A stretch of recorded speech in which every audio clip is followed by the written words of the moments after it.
इस पावन धरा पर आज इस शुभ अवसर पर हमारे बीच में हमारे शहरी निकाय मंत्री आदरणीय कमल गुप्ता जी, हमारे हरियाणा सरकार में लेबर मिनिस्टर अनूप जी, खादी बोर्ड के चेयरमैन राजेंद्र लिकानी जी, हमारे बीच शीला बयान जी, अमित जी, गुप्ता जी, मास्टर जी, सभी मंच पर बैठे गणमान्य व्यक्तिगण और सभी अधिकारीगण और अलग अलग जगह से आए बुजुर्ग युवा साथी, हमारे लिए सौभाग्य की बात है कि कई प्रयास इस 4 साल के दौर में हमने करे और निरंतर हर कदम कैसे हिसार को और प्रगति के पथ पर चलाया जाए उसके प्रति समर्पित। एयरपोर्ट को जब लेकर आगे बढ़ रहे थे तो बहुत लोग कहते थे एयरपोर्ट नहीं आएगा, बड़ी बड़ी बातें करी जाती। और अभी गुप्ता जी और मैं इनॉग्रेट करके आए, पहला पत्थर जो था, जो हमारा फाइनल जो नई गाइडलाइंस गवर्नमेंट ऑफ इंडिया की आई थी कि रनवे के दोनों तरफ प्लिंथ बनेंगे, जिस कारण ये 4 महीने डिले हुआ, आज उसका फाउंडेशन स्टोन रखा गया, नींव रखी गई। और मेरा मानना है कि दिसंबर है और जो रिव्यू हमने पीछे लिया था, इस रिव्यू के अंतर्गत मार्च के अंतिम तक हम एयरपोर्ट अथॉरिटी ऑफ इंडिया को सारी कंस्ट्रक्शन कर हैंडओवर करने का काम करेंगे कि अप्रैल से सुचारू तौर पर यहाँ पर हवाई जहाज का आवागमन है। और ये एक कदम नहीं, टर्मिनल बिल्डिंग कोई पीछे भी गया होगा, देखी होगी कि 60-70 लोगों की कैपेसिटी की। बड़ा टर्मिनल बनने में 2 साल लगेंगे, पर आज वहां 200 लोगों की कैपेसिटी रहे। हमारी एग्जिस्टिंग बिल्डिंग पे आज काम शुरू हो चुका और 2 महीने के अंदर 200 लोगों की कैपेसिटी का टर्मिनल स्ट्रक्चर हिसार के अंदर हम खड़ा कर दें। वैसे ही जब रनवे का निर्माण हुआ तो हमारी 2 सड़कें बंद हुई।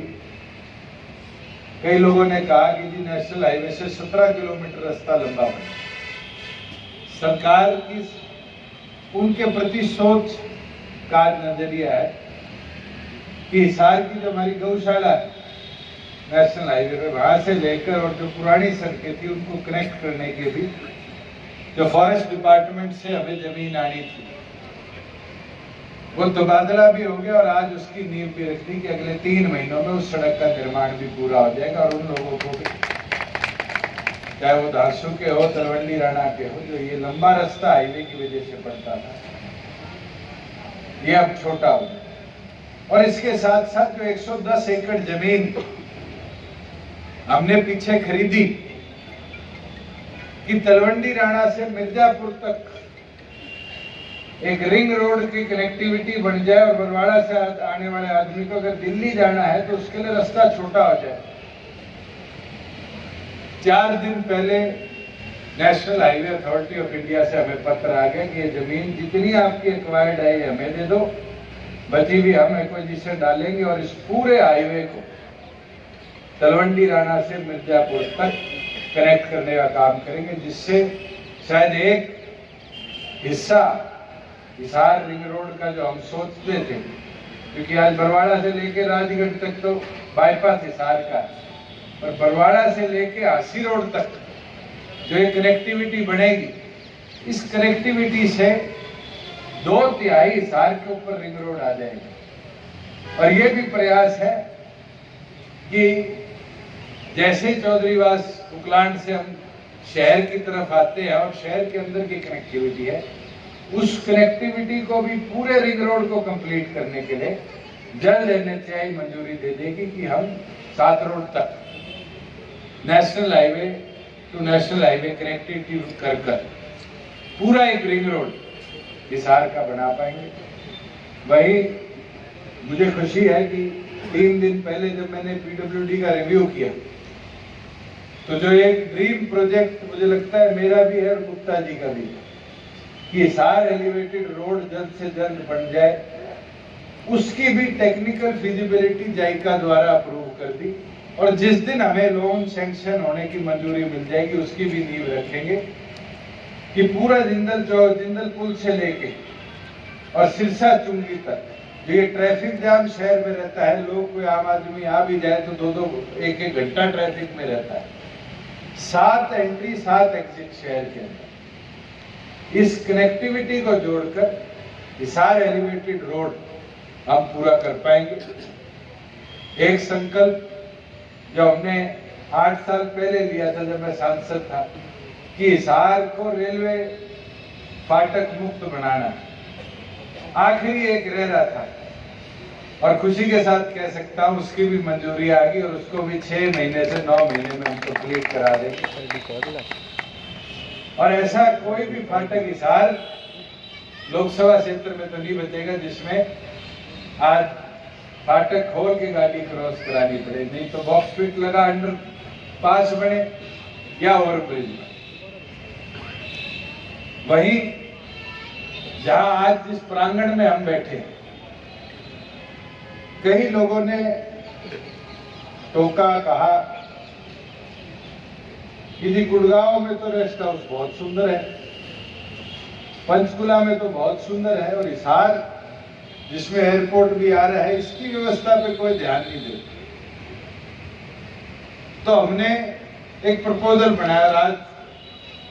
दाहिने हाथ की तरफ उसका नक्शा भी लगा हुआ है और मैं खुशी के साथ कह सकता हूं कि उन दोनों से भी सुंदर अगर कहीं रेस्ट हाउस बनेगा, रेस्ट हाउस केवल मात्र सोने के लिए नहीं है, आज आम आदमी को कोई शादी फंक्शन, कोई मीटिंग करनी है, कोई कॉन्फ्रेंस करनी है, सारी सुविधाओं से लैस हरियाणा का सबसे मॉडर्न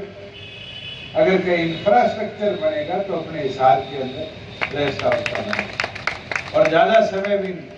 टारगेट हमने लिया 1 से 1.5 साल के अंदर इसको कंप्लीट कर जनता को समर्पित करने का काम। वही कई बार देखा जाता था कि अलग अलग दफ्तरों के अंदर एक ही विभाग में घूमना पड़ता है, कि इलेक्ट्रिकल डिवीजन 2 कमरों में अलग बैठी है, मैकेनिकल अलग बैठी है, क्वालिटी कंट्रोल अलग बैठी है। तो हमने ये निर्णय लिया कि अलग अलग की बजाय एक ऐसा इंफ्रास्ट्रक्चर बनाया जाए जहां पब्लिक वर्क्स डिपार्टमेंट के सारे अधिकारी एक ही बिल्डिंग के अंदर बैठे। जैसे हमारी हरियाणा की सेक्रेटरीट है, अनूप जी का भी दफ्तर उसी में है, गुप्ता जी का भी दफ्तर उसी में है, मेरा भी उसी में है, सीएम साहब का भी उसी में, सारे अधिकारी भी उसी में, काम करने की गति भी उससे बढ़ती है। और उस सोच को देखते हुए ये निर्णय लिया गया कि आधुनिक इंफ्रास्ट्रक्चर के साथ कंसोलिडेटेड सारा इंफ्रास्ट्रक्चर एक जगह बनाया जाए। तो आज उसकी भी नींव रखी गई और मैं मानता हूं अगले 1.5 साल के अंदर छोटे छोटे दफ्तरों के अंदर जाने की बजाय एक ही दफ्तर होगा आपका, जिसके अंदर सारे भवन निर्माण के कार्यों को हम सेंट्रलाइज तरीके से और गति दे पाएंगे। वही कई ऐसी सड़कें थी जो बहुत लंबे समय से मांग थी, अनूप जी की भी कॉन्स्टिट्यूएंसी की है, जोगीराम जी की भी है, नारनौल की भी है, आसी की भी है। 25-25 करोड़ तो हमने एमएलए कॉन्स्टिट्यूएंसी में पीछे भी दी और उसके साथ साथ भी जो महत्वपूर्ण सड़कें थी कोई रह भी गई। तो हमारा हरियाणा का हो और एक से आधे यहाँ बैठे प्रताड़ित वो थी हिसार और तोशाम। ये डैम्परों ने इतना बुरा हाल कर दिया कि गाड़ी टूट सकती। आज मैं खुशी के साथ कह सकता हूँ उसका भी काम अब गति से शुरू हो जाएगा और 4 से 6 महीनों में उसको भी दोबारा मजबूती देकर हम काम को कंप्लीट कर पाएंगे। वही साथ साथ महाराजा अग्रसेन एयरपोर्ट, जो मुझे लगता है इस क्षेत्र के विकास और उन्नति के अंदर एक बहुत ही महत्वपूर्ण आज स्थान अग्रवाल जैसे धार्मिक नगरी को तो देश भर से जोड़ेगा, पर हिसार के उद्योग और प्रगति के अंदर महत्वपूर्ण हिस्सेदारी दिखाएगा। आज उसके अंदर चाहे एयर ट्रैफिक कंट्रोल टावर हो, चाहे हमारे जहाज के लिए तेल रखने के लिए फ्यूल टैंक हो, इन सब चीजों के निर्माण कार्य की भी आज अनुमति दी गई है। साथ ही साथ साथियों,